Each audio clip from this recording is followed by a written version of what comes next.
started it here, we were able to get this done with one group photo, and so now it's been really neat to see it grow and develop, and we really appreciate the families that come out who ordinarily might not be able to make it out, or this is their only opportunity to see the Hoosiers, and I think our guys take a lot of pride in that.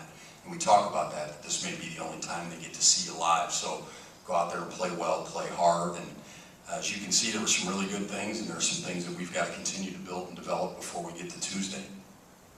I guess, what are some of the things that OG is going to have to do this year to kind of break through and earn minutes? Is it rebounding, is it general activity, or I guess what are some of the things he's got to do to kind of earn some time to that this season? I would say understand what his strengths are and understand the things that he's got to get better at.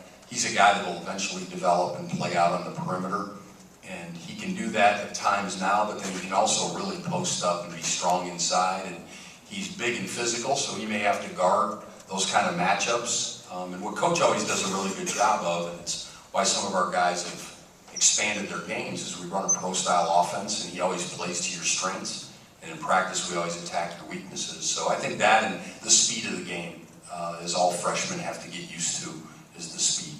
What's the, I guess, and we asked him this a little bit at Hoosiers, Jerry, but a guy that can do a lot of different things, what are the challenges in developing all of those things, particularly when he is a freshman, when maybe they're, without getting him overwhelmed, I guess, developing a game that can be that well-rounded without maybe making him feel like he's drowning a little bit?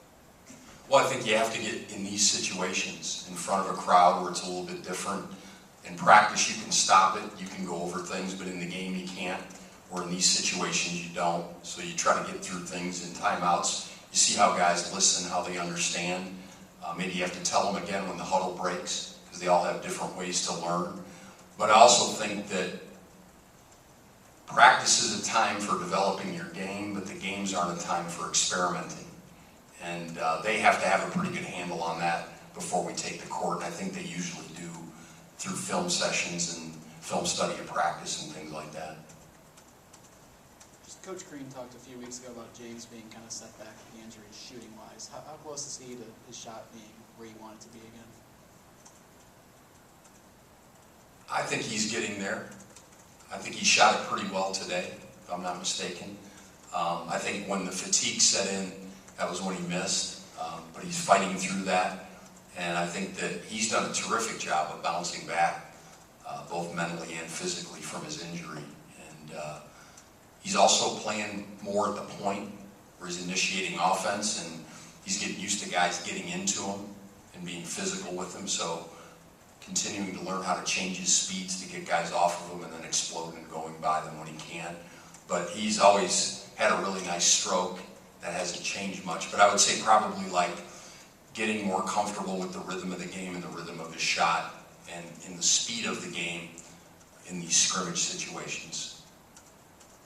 Is there a rhyme or reason to your teams today? Did you have a draft among the coaches? Or? No, I think we've probably been looking at different combinations and looking at different guys. And so I don't think there was anything that was planned out in terms of what to expect. I think we tried to make them as competitive as they could be, which I think they were at times.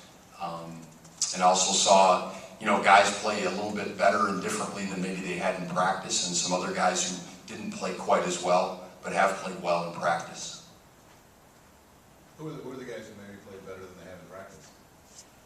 I think Max played pretty well. Max has really expanded his game from the time that he's gotten here, and he's handled the ball more maybe than he had before, and so I think now understanding when to shoot it, when to kick it, how to set up other guys. I think he's a really good passer out of the post, and I think he's got really good poise in the post. I don't think he gets sped up. Where I think he gets in trouble sometimes is when he leaves his feet and he doesn't know whether to shoot it or to pass it, and I thought he did a really good job of that today. I don't think that Thomas has had too much trouble with crowds in the two crowds that he's played in front of so far. And I think he's a guy that really changes things for you offensively, because he reminds me of Cody in that you can run offense through him and the ball doesn't just go in there and he's going to shoot it every time. He finds cutters and he makes good passes, and he plays with a great energy, and it really lifts up the energy of his team. especially on the offensive end.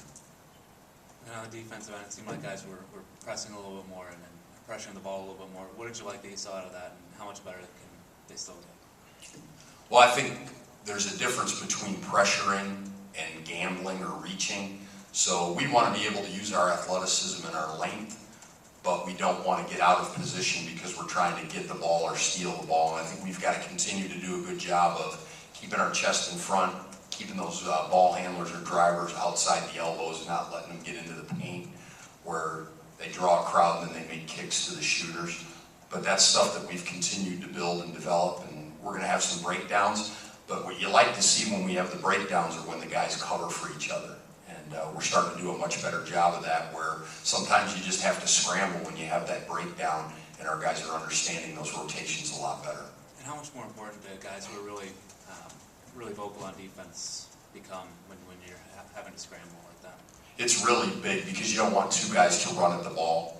And we had a couple of those situations today, and what you want is you want that one guy to call out the ball, and then the other four guys know how to balance and get the floor spaced properly defensively, because you've got to do a good job of that as well. And the less you have to rotate, the better opportunity you have to block out and rebound. So those are the things that we'll sharpen up here over the next few days and throughout the rest of the season. I don't know if traditional may not be the right word, but is there maybe a way that this team can go to bigger lineups this year, in part to kind of alleviate? I mean, you've got 4 guys that are listed as guards on scholarship, and I know you expect a lot of players to do a lot of different things, but can this team go a little bit bigger than last year to, again, I don't want to use the word traditional, but to maybe just not have to lean on those guards as much as it did last year? Well, I think what you're finding is basketball is becoming more and more of a matchup game than it is a position game, where this guy's a power forward, this guy's a small forward, this guy's a point guard, and I think you pretty much are who you can guard. And we haven't had Colin the past couple of times, so he gives us a different look where he could play probably more power forward or 4 than the 5 center position that he had to play last year.